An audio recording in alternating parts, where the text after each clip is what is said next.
question. A few things come to mind. First off, and I think this was mentioned earlier as well, we've had an interim police chief for years at this point.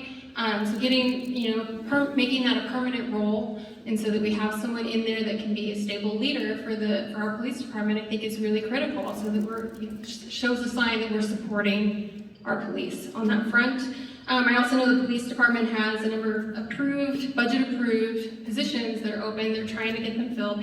So anything the city can do to help make sure that those positions that are budget approved, get those filled and bodies in those seats, so to speak, is important. Our staff is, I know we have a lot of overworked police officers, risk of burnout is real, right? You have a risk of burnout anytime in any job, and police officers have a lot more stress, I think, than most of our jobs, right? And so making sure that those are filled is really critical.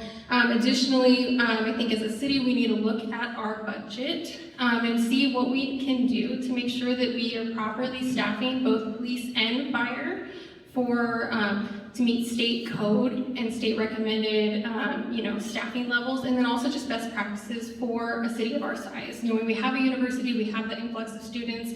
How do we make sure that we can afford to staff for these positions? And just we have the grant, but it's do we want to get the grant for the fire department if we can't fund it past 3 years, right? So figuring all those things out are really critical for the city council to do.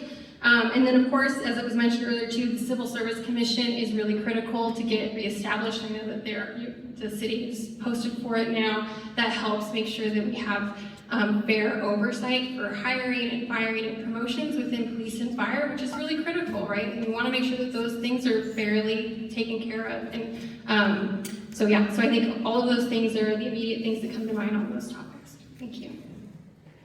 Thank you both.